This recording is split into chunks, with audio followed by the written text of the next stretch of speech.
Hello again. Well, it's been many times since I've said hello again, but anyway, now we come on to the treaties. Well, are they the treaties themselves?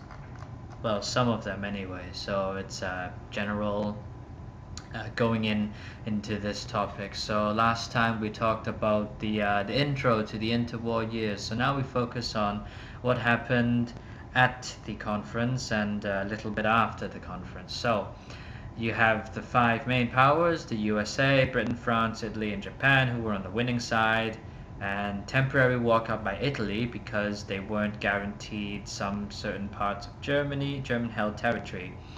And given that they're Italians, they just walked out. So anyway, the Japanese were also angered by everyone's refusal to include a racial clause, and because Wilson also objected in the beginning to Japan taking control of Germany's concessions, it's like Qingdao and stuff. So given that it's still a white-dominated society and planet at the time, so Asians, no matter how at the time, are still second class to white people. So, given that, despite the fact that Japan participated in the First World War on the Allied side, along with all the great powers, they weren't given the due treatment and respect that they deserved. And especially since Wilson objected, since his previous 14 points of like, oh, we mustn't conquer the people, no imperialism, democracy, and freedom, blah blah blah. So the Japanese got a little bit miffed and they didn't really like it. So also in the end there was a decision to give Japan Shandong, and it sparked demonstrations in China, aka the May 4th movement, 1919, and China refused to sign the Treaty of Versailles, although China declared war on Germany and fought along with the UK, as we can see by the deployment and the Labour Corps on the Western Front. So for IB students, if you've chosen, for IGCSE students as well, if you've chosen China as the elective, or if your school has chosen China as the focus point, as the focal topic, the extension topic thingy, the May 4th movement is also a key significance in the rise of Chinese nationalism, because for the first time, the Chinese people who were educated enough to rise together and protest openly against Western scamming of China again, because China had been scammed and ripped apart and exploited by Western imperial forces since the 1840s. So it shows this mark of the Chinese and the Asians standing up to not be conquered by white people anymore.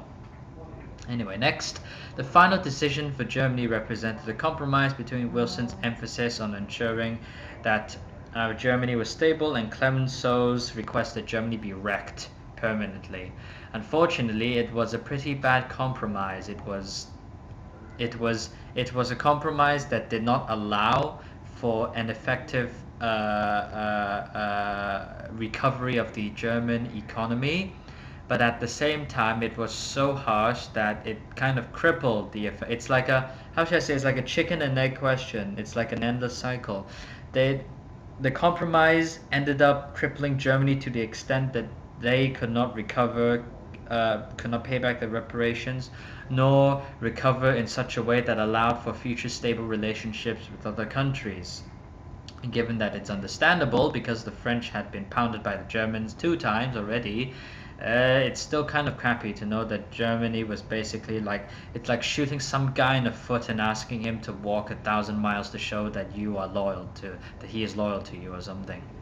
The conference produced separate treaties for all of the defeated powers. You've got the Treaty of Versailles, Lausanne, and other ones that I don't quite remember. The scathing response from Germany was given back, and the Allies made small modifications, such as they would not occupy the Rhineland for too long. And so it didn't really work. Still self-interest, especially the French, and as we can see from this picture here, this poor ex-German soldier officer just crippled.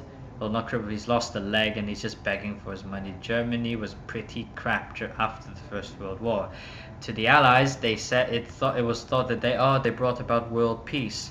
but to the Germans it was a diktat, aka a dictated peace. Germany lost all her colonies in Africa, China, and the Pacific. The colonies were given as mandates to the Allied powers, aka it's basically a territory where is sovereignty. You maintain your own sovereignty, but it's managed by another power like Iraq, Jordan, etc. Germany lost 13% of its European territory, given that it kind of conquered so far west and so far east. In some areas at plebiscites to decide whether they wanted to remain part of Germany. A plebiscite is when you vote, like everybody votes whether you want to remain or stay. Given and looking at modern history, the plebiscite of Brexit went horribly wrong. Anyway, next. East Prussia was separated from the rest of Germany by the Polish corridor, and once German citizens were now in Poland, and this of course was very inconvenient and pissed a lot of people off. And overall, Germany lost some of its production. For example, 48% of iron ore production, given the Allied occupation of the Rhineland, and especially the taking of the later taking of the Ruhr by the French. And all the coalfields, all the German industry was basically handed to the Allies, or just forced to basically pay reparations and not provide for German recovery. And of course, the most important bit is the treaty forbade the unification of Germany with Austria. So no longer would the two nations with a common language be united until at least 1938. And the War Guild Clause, Article 231, is very important to remember, because this basically meant that Germany takes the blame for everything, and along with the Allied power, the Axis powers, the Central powers. Germany and the Central powers take the blame, where Germany takes one of the biggest blames. It's kind of sad, given that it's Austria-Hungary. Well, not Sheung, Germany didn't even start the war. Germany got dragged into the war by the stupid blank check agreement. But anyway, what happened has happened. And no reparations total was fixed at Versailles. A precise figure was followed in 1921 after further international discussions. Basically, at Versailles, the Germans were just told that they had to pay a heavy fine. Then they received the heavy fine in 1921, and they just fainted because it was extremely huge, like a couple $2 billion at the time, which was like not unheard of, but very difficult to pay off. But it was like 100 years ago. So, furthermore, the German military was heavily restricted. The army was limited to 100,000 volunteers, which is about like two divisions or so, or one corps or two corps. No air force, and one or two corps. No air force was allowed, so it wasn't called the Luftwaffe at the time. It was like Luftkrieg something. It was disbanded permanently, and only 6 battleships were permitted. No submarines, tanks, or heavy artillery. So the battleships that were permitted were either the very old designs, like from the dreadnought days and the pre-dreadnought days, or some of the recent fast dreadnoughts like the Baden, SMS Baden, Bayern, etc. Even the Königsberg and Deutschland class battleships. Anyway, Germany was ordered to surrender its entire fleet of warships. So one day in 1918, they sailed along under guard of the Royal Navy to Scapa Flow, which is one of the operating bases for the Royal Navy today. But they were interned there, and they were surrendered with the intention of being taken as resources or being used as Allied warships. However, the German Navy decided that it was not upon their honor to surrender their entire ships without any battle or any damage or whatever. It was dishonorable. So they determined at the last defying moment determined to not let their own ships fall into Allied hands. They scuttled their fleet, and 95% of the German fleet at Scapa Flow were just sunk into the depths of Scapa Flow. Demilitarization of the Rhineland, and it was to be occupied for 15 years. Originally it was much longer, but then it had to be reduced due to the German opinion on it. And fun fact, these days we have, ever since the atom bomb was dropped in 1945, we have the world's metal has been contaminated by radiation.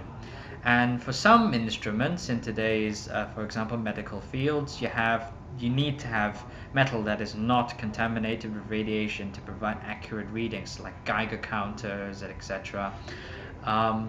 And one of this, and given that the entire world's metal has been contaminated after 1945, there is a couple. There are like dwindling supplies of non-contaminated pure metal remaining, and one of these sources is the German Navy that was scuttled at Scapa Flow in 1919. Being buried under mud and soil and covered by the vast, like a huge body of water, radiation has not affected or not touched these metals.